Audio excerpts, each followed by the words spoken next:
What's the most heartbreaking secret your best friend has ever told you? In 11th grade, my best friend started coming to school with clothes from Urban Outfitters and Brandy Melville. These were brands neither me, her, or any other girl in our friend group could afford, so we immediately hounded her for answers. "Oh, my mom got a new boyfriend and he's trying to win me over," she told us. I laughed because I myself knew what that felt like. "Milk him dry," one of our other friends laughed. We never brought it up again, until a week later when she came into school with a suspiciously bright smile on her face. It's not like Jane was necessarily a negative person, but she was definitely very introverted. I honestly thought she had gotten a boyfriend. Even her skin was clearer. But I didn't want to embarrass her in front of the group, so after school I lightheartedly asked if she was seeing someone. Her face automatically turned super red. "Please don't ask me that again," she said. Her tone was warning, cold, very unlike Jane. Over the next few days, I started to pay very close attention to her, and one day she had a Pandora charm bracelet, filled with the charms, badly hidden under her sleeve. Well, her family's income was around the same as mine, so it didn't make any sense. And a lot of our friends were getting into shoplifting, so I figured she was just doing the same. "So you're a little kleptomaniac now, huh?" I asked her one day while laughing. Her face went red like before, but instead of embarrassment, it was anger. "I told you to stop saying stuff like that to me," she said before getting up and walking away. When I got home, I noticed I had lost a follower on Instagram, and my instincts told me to check if it was Jane, and it was. And remember how I said me and Jane were best friends? Well, we were. We've worn each other's undies, and borrowed each other's socks. One time when she came on holiday with my family, there was only one bathroom, so I showered while she brushed her teeth, and neither of us even felt uncomfortable. She was practically like my sister. So unfollowing me was a very big red flag, and it was clear she wasn't going to tell me the truth. So instead of being a normal patient friend, I showed up to her house with a plate of $3 cookies wrapped in tinfoil, and pretended like I had made them for her. A man I didn't recognize opened the door. He was in his boxers and nothing else. He didn't even look uncomfortable when he saw me. Behind him was Jane in a slinky bathrobe barely covering her body and messy makeup. My heart went cold, and she instantly ran into the bathroom. "Hey!" I yelled over enthusiastically, trying to compensate for the tension that had formed. "Just wanted to drop these off. Hope y'all enjoy." I then hopped in my car and drove as fast as I could around the corner. My best friend was being groomed. What are you even supposed to do in these situations? I could go to the police, but without Jane confessing, there would be no point. So I called our friend Emily. She was the only one I could trust who would see the situation as actually dangerous, instead of some juicy gossip. Plus, she was the type of friend who somehow always knew what to do.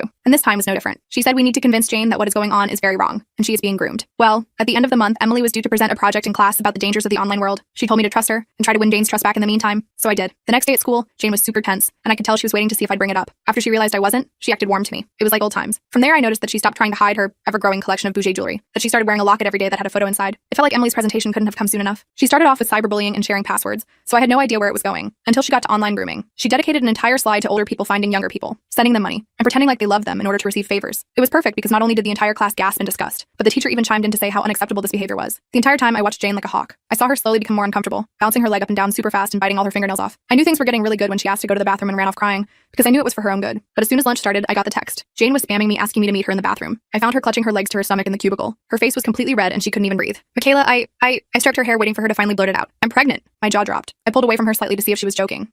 I couldn't even say the word stepdad, but she nodded anyway. I hugged her super tight and just reminded her that we were in this together. This made her loosen up a little. The rest of the full story is on my channel and linked below.